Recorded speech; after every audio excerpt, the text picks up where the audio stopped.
శ్రావణం mega sale మీ CMR legacy of జ్యువెలరీలో విఏలో 50% వరకు తగ్గింపు. వివరాలకు సంప్రదించండి. నమస్తే అమ్మా. నమస్తే అమ్మా. అమ్మ, పీరియడ్స్ వచ్చిన వెంటనే, నెలసరి వచ్చిన వెంటనే తలస్నానం కంపల్సరీయా? కంపల్సరీగా చేయకూడదు. అదేంటమ్మా, చేయకూడదు. పిచ్చెక్కినట్టు వెర్రెక్కినట్టు ముందు బాత్రూమ్ ఎలా పరిగెత్తాం ఎక్కడున్నా కూడా? చేయకూడదమ్మా. అయ్యో.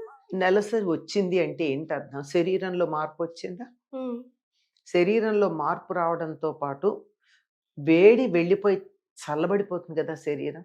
ఉమ్, అవునా కదా? ఉమ్, అలా చల్లబడిపోయిన సందర్భంలో నువ్వు స్నానం చేస్తే ఎంత ప్ర ఆరోగ్యం మీద ప్రభావం చూపిస్తుంది. ఉమ్, అసలు ఒకప్పుడు ఏం చేసేవారు ఆడవాళ్ళు? ఆ టైంలో విశ్రాంతి తీసుకోమనేవారు. ఉమ్, ఎంతగా విశ్రాంతి అంటే ఇంటి పనులవి ఏమీ చెయ్యరు గనక స్నానాలవి కూడా చేయక్కర్లేదని చెప్పారు. గప్చుప్నో మూలని కూర్చోాలా? పక్కన కూర్చుని ఉంటే మరి వాళ్ళకి ఎప్పుడూ కూడా హిస్టెక్టమీలో చేయించుకోవడం కానీ అబార్షన్లు అవ్వడం కానీ జరగలేదు కదా. మరే. మెచ్యూర్ అయిన రోజు నుంచి దీన్ని చాలా పరమ పవిత్రమైనటువంటి దానిగా, చాలా జాగ్రత్తగా, ఆరోగ్య పరిరక్షణకు పనికొచ్చేటటువంటి దానిగా జాగ్రత్తలు తీసుకునేవారు. ఉమ్, అందులో భాగంగా అసలు ఆ 3 రోజులు స్నానమే చేయొద్దనేవారు. ఉమ్, పైగా సాత్వికమైన ఆహారం పెడుతూ ఉండేవారు. ఉమ్, బలవర్ధకమైన ఆహారం పెట్టేవాళ్ళు. ఉమ్. సాఫ్ట్ గా, ఈజీగా, సాఫ్ట్‌గా ఈజీలీ డైజెస్టెడ్, కొంచెం డైజెస్ట్ కామ్ డౌన్ ఉండాలి. చేసేది. తర్వాత బలంగా ఉండాలి. అమ్మా. అలా చూసేటటువంటి సమయాల్లో అసలు వీలైనంత వరకు శరీరాన్ని సూర్యరశ్మికి ఎక్స్‌పోజ్ చేయకుండా ఉంచమని కూడా చెప్పారు. ఇది ఒక సిద్ధాంతం అయితే, ఒకటి సంప్రదాయంగా ఉండేటటువంటి వాళ్ళు ఆ రోజుల్లో స్నానాలు చేసేవాళ్ళు. ఎందుకంటే స్నానం చేసి ఎట్టి పరిస్థితుల్లోనూ ఎట్లా ఉన్నా పూజ చేయకపోయినా దేవుణ్ణి తలుచుకుంటారు కదా. అలా తలుచుకోవడానికి స్నానం చేయడం వరకే పరిమితి తప్ప బట్టలు ఉతుక్కోవడాలు అలాంటివి కూడా చేయరు. నీళ్లలో ఎక్కువసేపు నానకూడదు. అంటే బట్టలు ఉతకాలంటే ఎక్కువసేపు నానాలి కదా. అంచేత అప్పుడు వాడినటువంటి బట్టలు కూడా తర్వాత ఒక్కరోజు చివరి రోజున చాకలికి ఇచ్చేవాళ్ళు, లేకపోతే చాకలి లేని రోజులు ఇళ్లలో ఉతుక్కునేవాళ్ళు, లేని ప్రాంతాల్లోనూ. అంచేత వీలైనంత వరకు శరీరానికి శ్రమ ఇవ్వకుండా, బాధించకుండా, శీతోష్ణాలకి ఎక్స్‌పోజ్ చేయకుండా ఉండడం అన్నది ప్రధానమైనప్పుడు తల మీద నీళ్లు పోసుకోవడం అనేది ఎంత ఇబ్బందికరమైనటువంటి విషయం అమ్మా. సో ఆఫ్టర్ 3 or 5 డేస్ తలంటు పోసుకోవాలి. 4వ రోజు పోసుకుంటారు. 3 రోజులు అయిన తర్వాత 4వ రోజు చేస్తారు. ఆ రోజు కూడా ఇంట్లో పనులు చెయ్యనీరు. మరి ఇంట్లో తిరగనిస్తారు గాని. ఎందుకంటే ఈ 3 రోజులు విశ్రాంతిగా ఉండి ఒక్కసారిగా తల మీద నీళ్లు పోసుకుంటే, అది కూడా ఈ 3 రోజులు నీళ్లు కూడా పోసుకుంటారు అన్నమాట. ఊరికే లెక్క ప్రకారం 3 బిందెలు నీళ్లు పోసుకోమని చెప్తారు. 3 సార్లుగా. అదే 3 రోజుల స్నానం ఒకేసారి చేసినట్టు లెక్క అనమాట. అట్లా చేసిన తర్వాత మరి శరీరం అలసిపోదా అంచేత ఆ రోజు కూడా ఎక్కువ పనులు చేయనీరు. వంట చేయడం, కూరలు తరగడం అట్లాంటివి చెయ్యొద్దు. ఇళ్లలో మాత్రం తిరగచ్చు నెమ్మదిగా. ఈ 3 రోజుల విశ్రాంతి తర్వాత నెమ్మదిగా ఇంట్లో అలవాటు పడతారు. 5వ రోజు నుంచి యథాప్రకారంగా చేసుకోవచ్చు. ఇది ఆరోగ్య సూత్రాలను అనుసరించి చేసినటువంటి పని. అసలు మోడర్నైజేషన్ పేరుతో మీ అబ్జర్వేషన్ ప్రకారం ఈ రోజుల్లో తల్లులు కానీ పిల్లలు కానీ స్పెషల్ గా పీరియడ్స్ టైంలో చేసే జనరల్ మిస్టేక్స్ ఏంటి? అవి హెల్త్ కి ఎలా ఎఫెక్ట్ పడుతున్నాయి అంటారమ్మా? ఈ రోజుల్లో చేసేవి ఏమిటంటే ప్రధానంగా మీరు చెప్పారే, మొట్టమొదట వెంటనే తలస్నానం చేయడం. సాధారణంగా రాత్రి కూడా తలస్నానం చేస్తారమ్మా. ఆ తర్వాత ఏమో జలుబు చేస్తుంది, తల బరువుగా ఉంటుంది, ఈ పీరియడ్స్ అంటే ఇలాగే ఉంటాయని చెప్పి పీరియడ్స్ తిట్టి, దూరంగా కూర్చోబెట్టిన వాళ్ళని తిట్టి, సంప్రదాయము దూరంగా కూర్చోబెట్టిన వాళ్ళది కాదు కదా. అక్కడ దోషం ఎవరిది? నెత్తి నీళ్లు పోసుకున్న వాళ్ళది. ఆ రోజు ఆ 3 రోజులు అసలు పోసుకోవద్దన్నారు.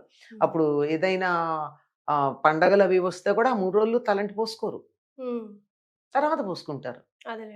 అది అంచేత మొట్టమొదటిది విపరీతంగా వెంటనే తలస్నానం చేయడం ప్రధానమైనటువంటి దోషం ఆరోగ్య దృష్ట్యా. తర్వాత యథాప్రకారంగా అన్ని పనులు చేసుకుందామని చెప్పి శ్రమ పడుతున్నారు. శ్రమ పడద్దు. శారీరకంగా, మానసికంగా శ్రమ తగ్గించుకోండి ఆ 3 రోజులు. అనేక పరిస్థితుల కారణంగా, చాలా పరిస్థితుల కారణం అని చెప్తున్నాను. అనుకూలమైనటువంటి వాతావరణం ఇంట్లో లేకపోవడం, అర్థం చేసుకునేటటువంటి కుటుంబ సభ్యులు లేకపోవడం, ఈ కారణంగా తప్పట్లేదు కొన్ని పనులు. కానీ వీలైనంత తప్పించుకోండి. వీలైనంత ఉదాహరణకి ఇంట్లో వంట చెయ్యకుండా రోజు గడవని పరిస్థితి ఉంటోంది కొంతమందికి. ఉమ్, ఇంట్లో మొండితనం, సంప్రదాయాన్ని నిందించటం, మన పద్ధతుల్ని, ఆచారాలని దుమ్మెత్తిపోయడం, ఇవన్నీ చేసి నువ్వే వంట చేయి అనేవాళ్ళున్నారు. మరి అట్లాంటప్పుడు ఏం చేయాలి? అప్పుడు మాత్రం ఒంటి మీద స్నానం చెయ్యాలి.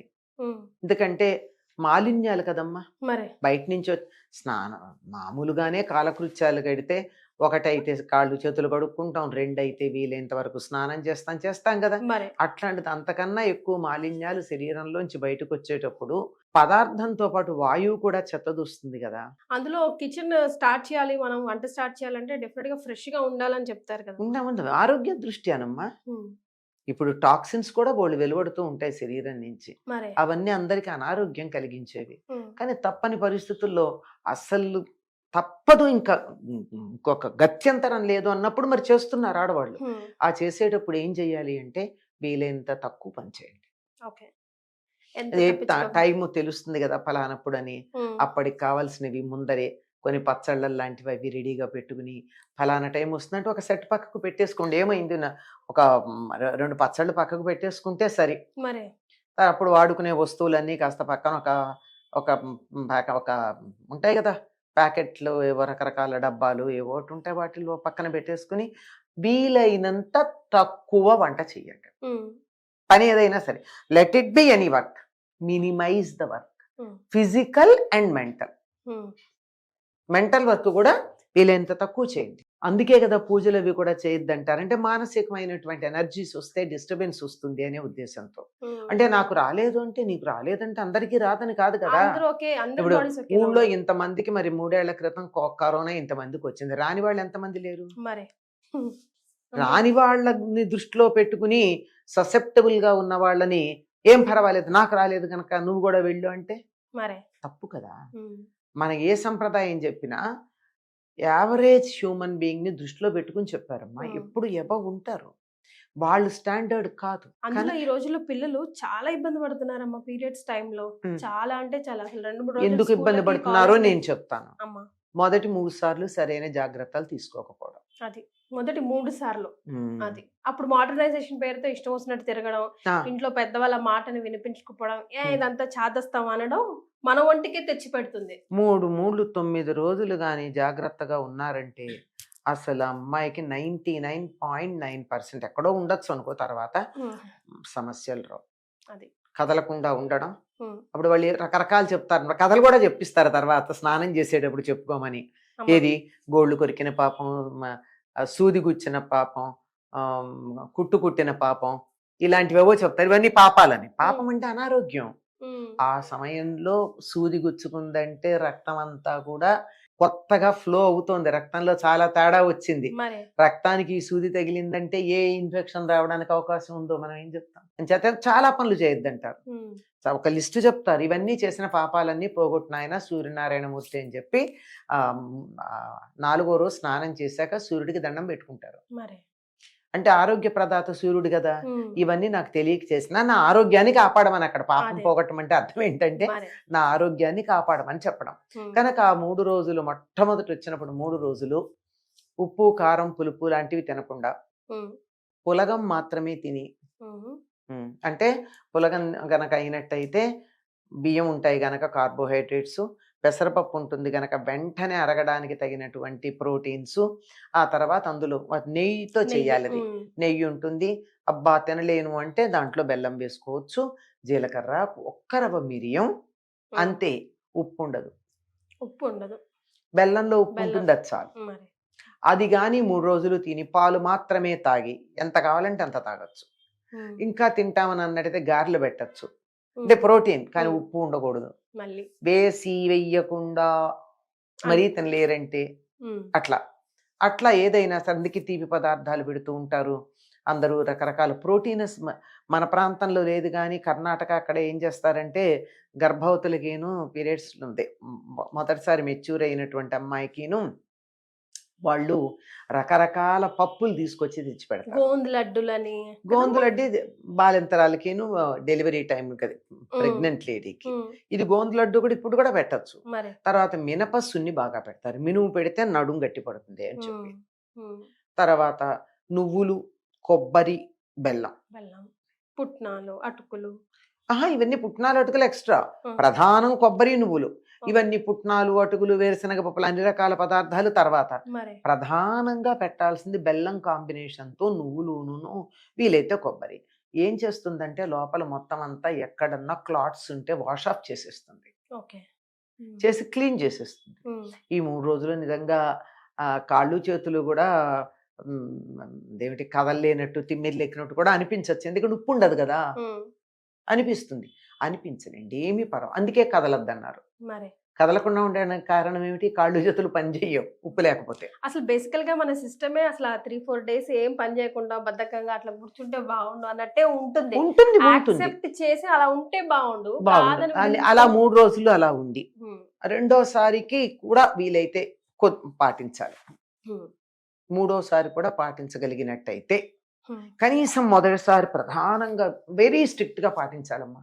11-12 డేస్ ఈ 3 రోజులు ఆహారం At least గురించి, ఆహారానికి రెస్ట్ 10-12 రోజులు. ఉమ్, ఎందుకంటే శరీరంలో మొత్తం అంతా కుదిపినట్టు అయిపోతుందమ్మా, మరి. మార్పు వచ్చింది ఉమ్, సెట్ కావడానికి. సరే రెండోసారి అయితే 5 రోజులు 4 రోజులు చాలు రెస్ట్. ఉమ్, ఆహార నియమం మాత్రం పాటించాలి. ఉమ్, ఇలా పాటించినట్టయితే చాలా బాగుంటుంది. ఇప్పుడు ఆధునికంగా ఏం చెప్తున్నారంటే డాక్టర్లు, ఉమ్, అప్పుడు మొదటిసారి అయినప్పుడు 1 month లోపల ఒక ఇంజెక్షన్ ఉంటుంది, ఉమ్, టెటనస్. ఉమ్, డాక్టర్ని అడగండి, లేడీ డాక్టర్ని అడగండి చెప్తారు. ఉమ్. అటువంటి ఇంజెక్షన్ ఒకటి ఇప్పించాలి. ఇప్పించాలంటారా అమ్మా? చెప్తాను వినండి. ఉమ్, ఇప్పించాలి. ఉమ్, తర్వాత 6 నెలలకి ఇంకోటి ఇప్పించాలి. ఉమ్, అది కూడా పీరియడ్స్ కాకుండా పీరియడ్స్ అయ్యాక ఓకే. 5-6 రోజులు అయ్యాక. ఆ తర్వాత 1 yearకి ఇప్పించాలి. ఉమ్, అంటే 1.5 years అవుతుంది. ఉమ్. లైఫ్లో టెటనస్ తీసుకోవాల్సిన అవసరం ఉండదు అమ్మాయి. ఓ, ఓకే. ఇది ఒక బట్ రాకముందే తీసుకోవచ్చా? అవసరం ఏ లేదు. ప్రాబ్లం లేకముందే? అప్పుడు ప్రభావం అప్పుడే ఉంటుంది. ఉమ్, అప్పుడు శరీరంలో మార్పు వచ్చినప్పుడు యాంటీ టెటనస్ పడాలి. అది రాకముందు తీసుకుంటే టెటనస్ ఎట్లా అవుతుంది? మరి. ముందే యాంటీ టెటనస్ ఎట్లా ఉంటుంది? ముందర ఎందుకు ఇవ్వాలి యాంటీ టెటనస్? ఉమ్, బాగా కొంచెం అవేర్నెస్ ఉండి కొంచెం చదువుకున్న డాక్టర్ దగ్గరికి వెళ్ళండి. మరి అంతేగాని కాగితాల మీద డిగ్రీ ఉన్న డాక్టర్లు కాకుండా ఒక లేడీ డాక్టర్ దగ్గరికి వెళ్తే ఈ విషయంలో మామూలు మెడిసిన్ కన్నా కూడా కమ్యూనిటీ హెల్త్ వాటి మీద కొంచెం పరిశోధన చేసిన డాక్టర్ల దగ్గరికి వెళ్ళాలి. అదేలేండి. పెడితే వాళ్ళు చెప్తారు ఎప్పుడు తీసుకోవాలో. అలా గనక 1 year 6 నెలలకి 1 yearకి అలా తీసుకున్నట్టయితే లైఫ్లో టెటనస్ ప్రాబ్లం రాదు అమ్మాయికి. ఉమ్, ఇది ఇది 90% మందికి తెలియదు. అవునమ్మా, నాకు కూడా తెలియదు. ఎస్. ఎందుకండి నేను మా స్టూడెంట్స్తో కొన్ని హెల్త్ ప్రోగ్రామ్స్ చేయించిన రోజుల్లో ఒక doctor, she is interested in all these things. She in those days she was associated with our students అనమాట. So she told me and I advise to so many people and many of them follow. Okay. అంటే follow అయ్యారంటే దాని result ఏమిటి అన్నది మనకి ఎలా తెలుస్తుందమ్మా? మరి tetanus వచ్చిన వాళ్ళ సమస్య కానీ రాకుండా ఉంటే ఏమైంది? రాలేదు, ఇప్పటి వరకు రాలేదన్నమాట అర్థం. ఆ తర్వాత వేలుకు దెబ్బ తగిలినప్పుడు టెటనస్, కాలికి దెబ్బ తగిలినప్పుడు టెటనస్, సిజేరియన్ అప్పుడు ఒక టెటనస్, డెలివరీ అప్పుడు ఇవన్నీ తీసుకుంటారు కదా. ఇవేమీ అక్కర్లేదు అని చెప్పారు. ఇన్ కేస్ ప్రికాషనరీగా తీసుకుంటే నష్టమేం లేదు, కానీ పొరపాటున తీసుకోకపోయినా సమస్య లేదు. ఇవన్నీ చాలా జాగ్రత్తగా పాటించి ఇవే నియమాలు దరిదాపుల్లో పీరియడ్స్ వచ్చినప్పుడు కూడా పాటిస్తే బాగుంటుంది. అంటే పీరియడ్స్లో బాగా కారంగా అలా తినడం, నాన్ వెజ్ అలాంటి తినకుండా సాఫ్ట్గా తినండి. 3 రోజులు బాగుంటుంది. ఎప్పుడన్నా ప్రాబ్లం ఫేస్ చేసిన పిల్లలు కనుక ఉన్నట్టయితే, చాలా ఫేస్ చేస్తూ ఉంటారు కదా, వాళ్ళని ఒక్కటి ఫాలో అవ్వమనండి. 5-6 నెలల్లో వాళ్ళకి తేడా తెలుస్తుంది. సూపర్. ఏంటమ్మా అది? ఆ 3 రోజులు పాలన్నం మాత్రమే తినాలి. ఓకే. పాలన్నంలో బెల్లం వేసుకొని తినాలంటే అంతే. ఉప్పు కారాలు వద్దు, హెవీ ఫుడ్ ఏం వద్దు. మహా ఇంకా ఉండలేను అని అనిపిస్తే అది పులగం, అది కూడా ఉప్పు లేని పులగం అన్నం. 3 రోజులు ఈ 3 రోజులు అలాగే తినమని చెప్పండి, ఒక 6 నెలలు, నెలకి 3 రోజులు చొప్పున. తర్వాత వాళ్ళకి ఆ టైంలో కడుపులో నొప్పులు రావడాలు అవి చాలా వరకు తగ్గిపోతాయి. Until and unless she has some other problem, general problem ఏదన్నా ఉంటే తగ్గుతాయి. సో పెద్దవాళ్ళు ఏది చెప్పినా ఒక ఆలోచించి రూల్స్ అండ్ ప్రకారమే చెప్తారు, రెగ్యులేషన్స్ ప్రకారమే చెప్తారు. అది ఫాలో అవుతే అప్పుడు మనకు తెలియదు, కానీ జనరల్ గా ఇన్ ఫ్యూచర్ అప్పుడు అమ్మమ్మ వాళ్ళు చెప్తే మేము అంటే వినలేదు. ఇవి అనుసరించి విసుక్కుంటూ అయినా అనుసరించిన వాళ్ళకి సమస్యలు లేవు, నడిచిపోయాయి. మరే ఇప్పుడు ఎవరైతే అనుసరించలేదో వాళ్ళకి సమస్యలు వచ్చాయి, వాళ్ళు అడుగుతున్నారు. ఇప్పుడు వీళ్ళు మేము ఆరోగ్యంగా ఉన్నది అవి పాటించటం వల్ల అన్న సంగతి వీళ్ళకి గుర్తుండదు. మరే ప్లీజ్ అది గుర్తు చేసుకోండి, గుర్తు చేస్తూనే ఉండండి. అమ్మాయిలే కాదు, ఈ ఆడవాళ్లే కాదు, ఇంట్లో కుటుంబ సభ్యులు కూడా వాళ్ళ గురించి కొంచెం ఆలోచించాలి. Yes, thank you so much అమ్మా, నమస్తే.